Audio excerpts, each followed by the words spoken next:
Okay. Yeah, but you know, there's none of the crazy things that are associated or happening, you know, at that time of day. But I enjoyed my food, so I'm kind of good to just go when I can just eat in peace, probably. But I guess according to certain places, you know, you got to get the full late night Waffle House experience. Okay. And from Pragmatic Crystal, August 2024, the LTEE populations passed 80,000 generations in the Barrack Lab. Yeah, it just keeps going and going. You know, the idea is to keep it going. Even Jeff Barrack, because I asked Rich like how he went about choosing, you know, who to pass the long-term lines to, because there were so many choices.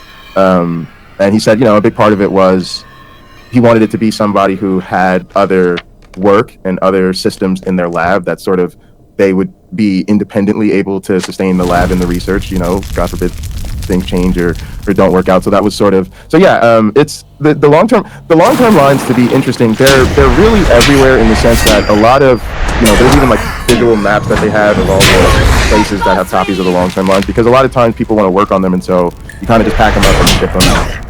And so lots of labs get to work on the long-term evolution experiment. And then it's been a big sort of framework for a lot of other evolution experiments, sort of the idea of starting with sort of some representative of a single time point, right, and then replicating it, and you know, sort of getting to see evolution play out over, you know, many instances of sort of from the same starting point in the same environment and seeing what happens. So that's become sort of a famous and well regarded methodology that a lot of labs in the field are using. And then overall, it's also pioneering because lots of labs try to do long-term evolution experiments. So there's sort of a growing appreciation for that. So it's got a big influence that's sort of a lot beyond those populations in that experiment itself. Okay, this next comment I don't understand, so you're going to have to explain it to me. If you're thinking of creating right-handed amino acid-based life, don't. No, I'm definitely not doing that. Can you explain what that means? It's something about the way I think the protein folding happens when the configuration, but I don't work with actual biochemicals in my system. Okay. Yeah, I work with computational populations. Okay. You are talking to someone who has very little education in biology. I became a Christian at 16.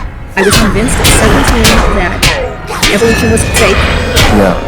I took Biology 101 in college with the understanding that evolution was fake. Wow. And just, evolution was a very small part of the course. And of course, I gave the answers that the professor wanted to hear, never believing them myself. And so that is the limit of my biology. So that's pretty impressive, actually, I think, because I'm very good at telling people what they want to hear. Well, also because I think for so many people with that background, it may be hard to even get them into a biology classroom. So it's good that you did, despite all that. Now, do you remember?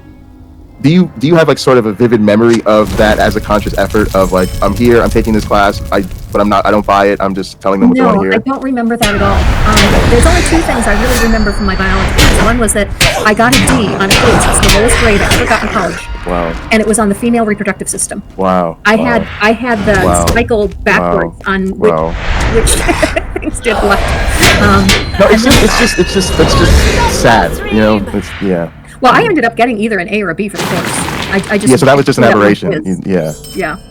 No, it's the things that sometimes happen to our students when you sort of have those moments where you realize the disconnect between their background and what you're trying to teach them. They're kind of really profound moments as and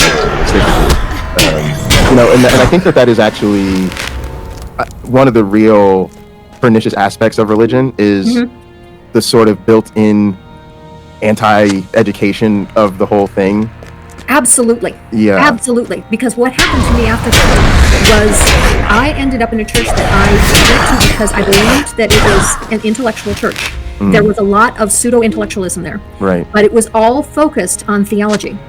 And I bought into the idea that if someone was not starting from the standpoint that the Bible is the inerrant word of God, then they had no wisdom, and there was nothing for me to learn from them. And so I only read and looked at material that started from that standpoint. Now, obviously, since I've become an atheist, I've been trying to fill in the gaps, and I've learned a great deal from Erica Gutsick-Gibbon, from John Perry. I've watched a number of things, but I also know that I still have some significant gaps because as you were speaking, I was coming in and out, not understanding some of what you had to say. I also listened to a lot of Dr. Dan on creation myths. Yeah. And I only understand about 2/3 of what he has to say. He completely loses me. Yeah, sometimes I think that's on us as communicators to just communicate better. I'm always dealing with my own stuff, right? Sometimes when I'm talking and I'm not always thinking through what I say to make it clear as I should. Also, you're also here dealing with people that are on so many different levels, because I can see that Logan Fisher works in the lab also, or has worked in the lab. Yeah. And he knows exactly what you're talking about. Yeah, it's really interesting, and I'm in a weird place too. I don't know as much as a lot of others do because of my background and the systems I work in. So I also didn't have a strong background in biology. I mean, I took a biology class in high school. I liked it.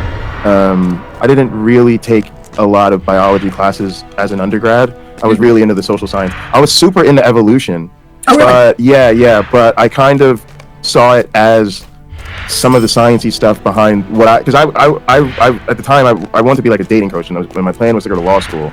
Now that's where I went. Yeah, and so you did go to law school? Yeah, I have a lot of. Oh, that's phenomenal. I still kind of low-key have those regrets of maybe I didn't choose No, the best you are path for exactly me. where you need to be. You're exactly where you are. I try to convince myself of that, but I'm still really, really interested in the law. So, and I'm always saying most academics think that we belong somewhere else. So, so yeah, that was sort of my thing. And actually, one of my advisors, I remember when he told me that because I had to take some time off from my time at Penn State because I'm bipolar. So when I first got diagnosed, I took some time off. And when I was getting ready to come back, he said, "You need to take a class in evolutionary biology." And I said, "Have I ever said the word biology to you?" And I was actually offended. But that's what happened. What I did, I took a class called Sex and Evolution, and then I was like, that was where I should be. Yeah. That was the one topic that still continues to trip me up. And it was, but that was an anthropology class. So that's how and then I ended up doing my master's thesis in biological anthropology. So that was sort of my thinking. So I was sort of into the social sciences with a biology spin. So my mentor would say, he's like, "I see us as evolutionary biologists." He didn't like the idea that because we were in anthropology, we were considered in the social sciences, right? Because anthropology is in that sort of realm of sociology and psychology and that type of thing, where he saw us as, we do experiments that are hypothesis driven, and we're testing evolutionary ideas. So he really saw us as evolutionary biologists.